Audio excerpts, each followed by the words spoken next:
सांसों का आना और जाना एक अविराम चक्र है। पुनरावृत्ति दोष जीवन जीने की एक सहज प्रक्रिया और जीवन का एक अभिन्न अंग है। जीवन ही सांसें हैं और सांसों में जीवन है। एक गहरी दोस्ती, एक खामोश रिश्ता। शव ही शिव है और शिव ही शव है। सिर्फ प्राणों का संचार है जो ओमकार का श्वेत धूल में परिवर्तित कर देता है और जीवन का समागम रुक जाता है। रिक्शा से उतरकर रानी ने अपना पर्स टटोला। 2-3 रुपए की चिल्लर उसके हाथ लगी जो उसने रिक्शा चालक को पकड़ा दी। वो भी कितनी बेवकूफ़ निकली। पानी में भीगने से अच्छा था कि पहले ही पर्स से पैसा निकाल लेती। जब दिमाग उलझन में हो तो सब काम उल्टा पुल्टा होता है। करे भी क्या, इधर माँ की बीमारी और उधर जीवन में समस्त झंझट। घर देखो या दफ्तर देखो, क्या करो और क्या ना करो। ससुराल में तो सबका मुंह देखकर चलना पड़ता है। अपने हाथ में तो कुछ है ही नहीं। खुलकर तो कोई कुछ नहीं कहता, पर दबी जुबान से सास की निगाह काफी कुछ कह जाती है। उन तानों की कसमसाहट। क्यों उसकी माँ ही बीमार पड़ी, क्यों उसकी शादी बड़े शहर में हुई और क्यों उसकी बीमारी की हालत में माँ को कस्बे से शहर में लाना पड़ा। उसका हृदय चित्कार कर उठा। क्यों वो लड़की के चोले में इस धरती पर आई। तो उस पर ऐसी बातों का प्रहार तो ना होता। आंखों के कोने पर उभर आए आंसुओं को उसने हल्के से पोंछा।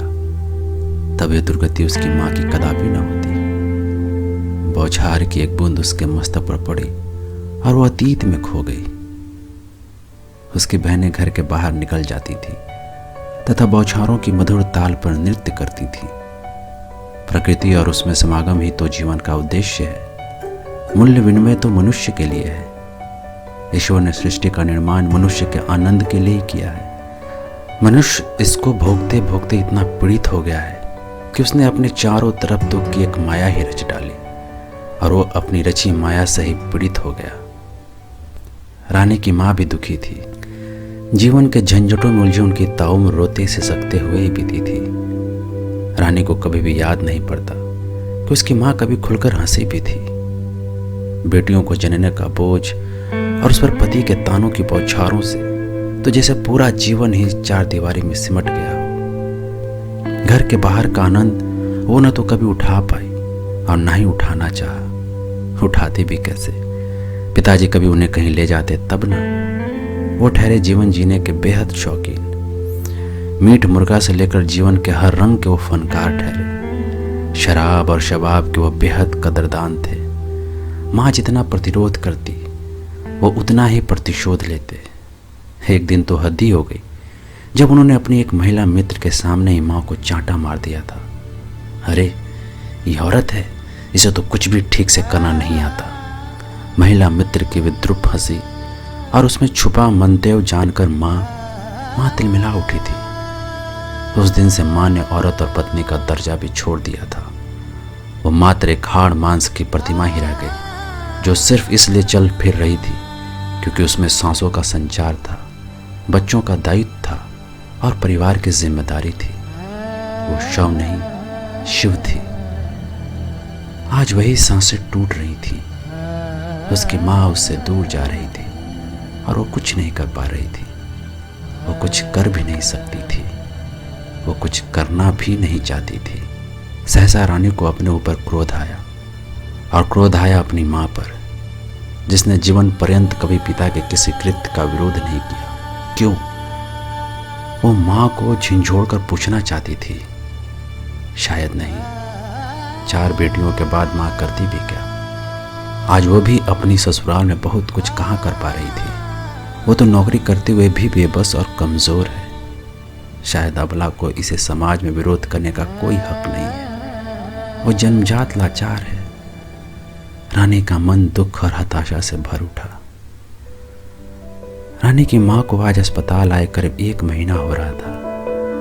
बात बहुत मामूली थी पर गंभीर हो चली थी। हल्का सा वायरल जानलेवा निमोनिया में तब्दील हो गया था। वही माँ का अपना देखभाल न करने का प्रण जो माँ पूरी पूरी रात जाकर बीमारी में उन सब की देखभाल करती थी।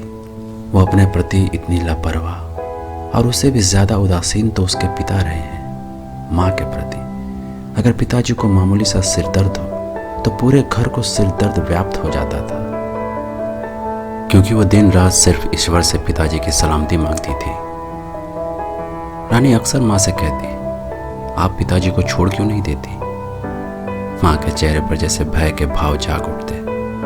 नहीं रानी, औरतों के लिए ऐसा ख्याल करना भी पाप है। फिर मैं कहाँ जाऊंगी, क्या करूंगी? देखना रानी, तुम चारों को बिहाने के बाद मैं बचूंगी नहीं। तब रानी उनके मुंह पर हाथ रखकर कहती, क्या माँ, आप भी? कैसी नकारात्मक सोच है आपकी।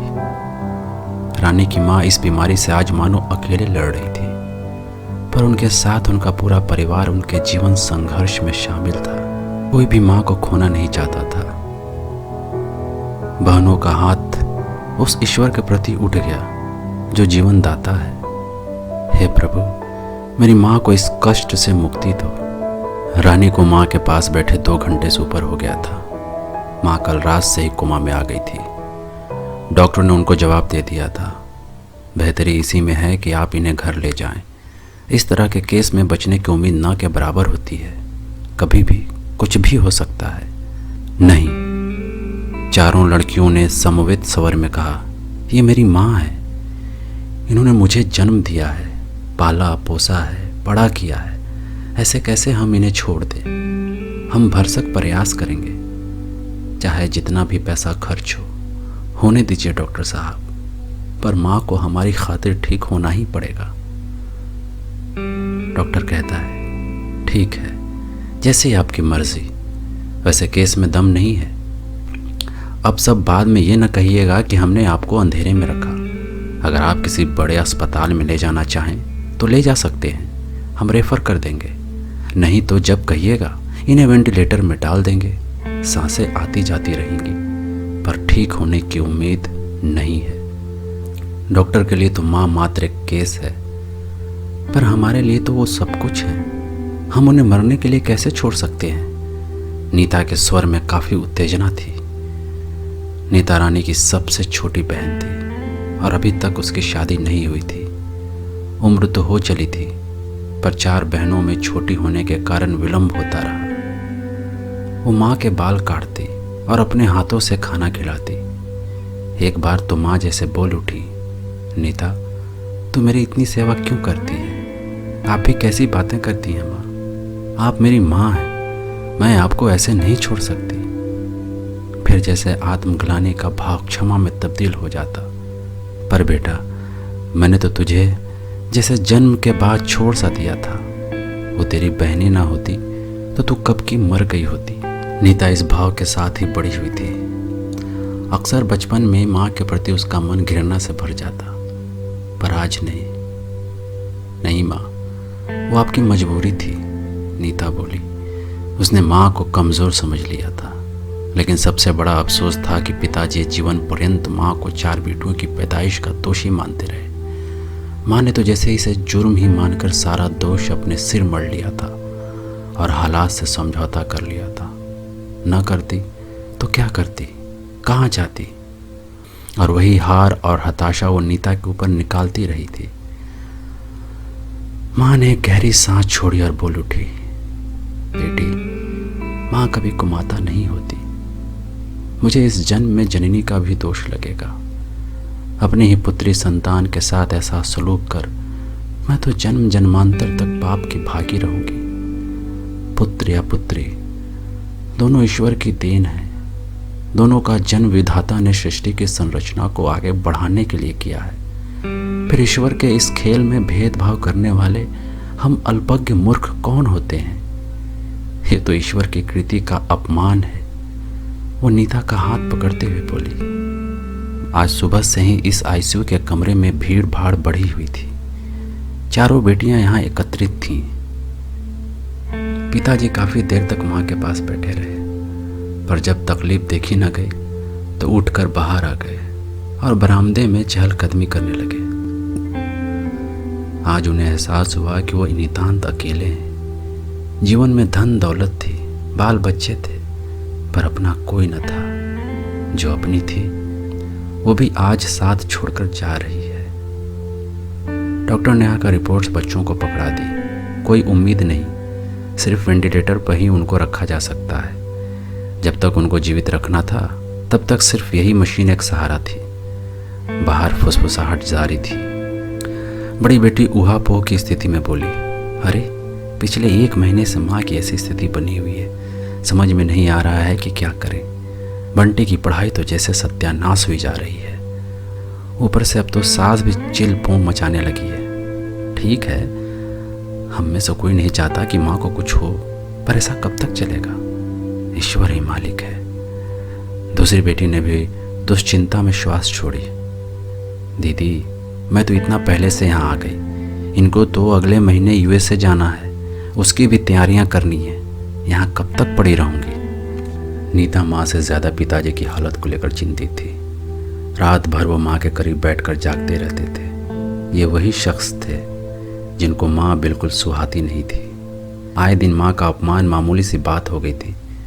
माँ ने भी अपनों को बच्चों में समेट लिया था। बेटियां ही उनके जीवन की धुरी हो गई थीं, पर शायद बेटियों ने पिता के स्नेह का भाव सर्वाधिक महसूस किया था। आज वे अपने अपने घरों के सीमित दायरों में गर्माहट का अस्तित्व खोज रही थी, अपने जीवन का प्रेम के स्पर्श से सींच रही थी। सभी बहनें थोड़ी देर रुक कर लौट गईं, पर नीता और पिताजी रुक गए। नीता माँ के बगल में आकर बैठ गई। पिताजी खड़े होकर खिड़की से बाहर देखने लगे। उनकी आंखें भाव शून्य थी। वह धीरे से बोले, नन्ही देख, माँ की सांसें चल रही हैं कि नहीं? जी पिताजी, माँ ठीक हो जाएगी, आप विश्वास कीजिए, माँ को कुछ नहीं होगा। पिताजी बोले, नन्ही, माँ कितने दिन से इस मशीन के सहारे जिंदा है? यही कोई 4 दिन हो रहा होगा। क्यों? कुछ नहीं, बस यूं ही पूछ लिया। फिर वो मौन हो गए।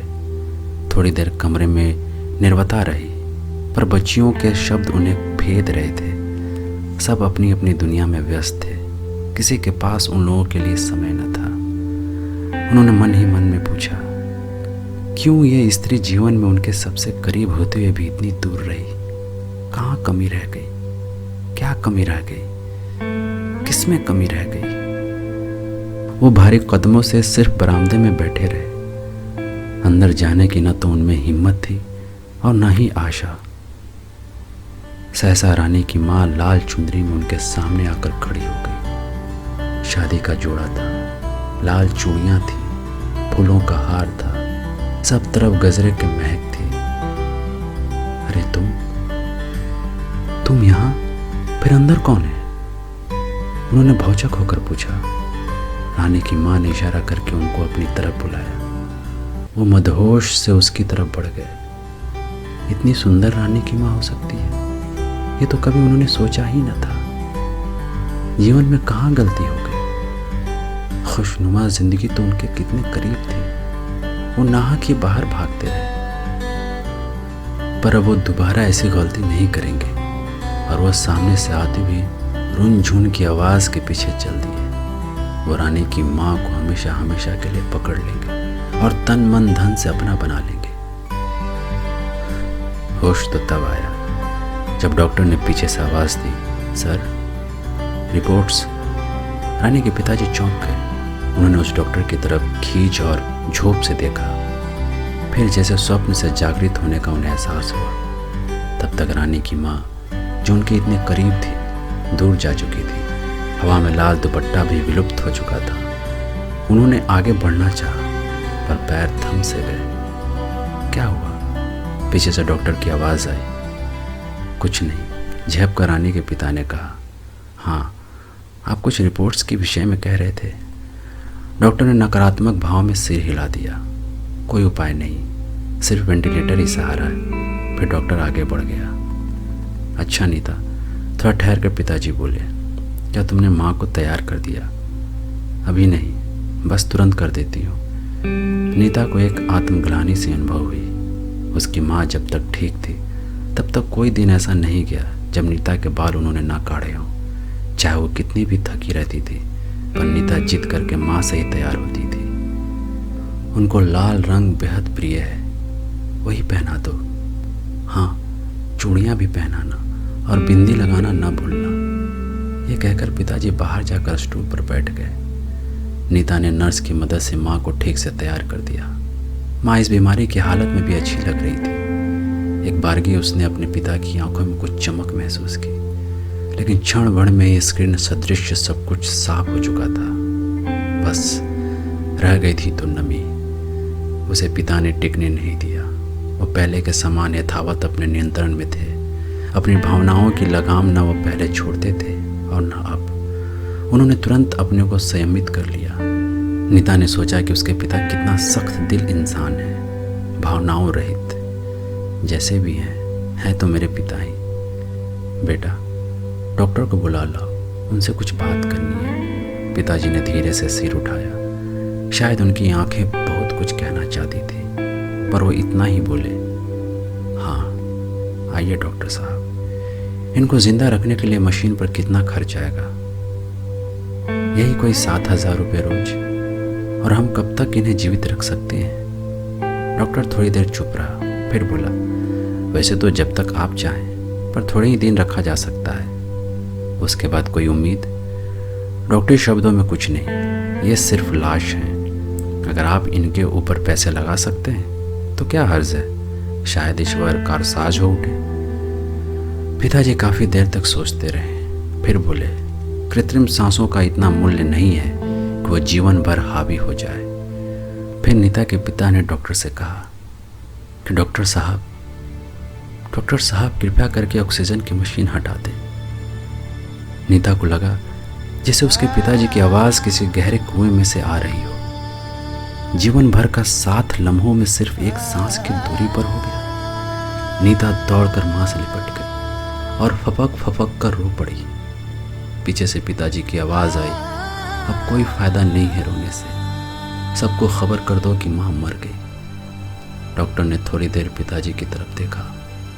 शायद वो अपना निर्णय बदलना चाहे, पर नहीं, हमेशा की तरह पिताजी अटिक रहे और माँ की गर्दन एक तरफ लुढ़क गई।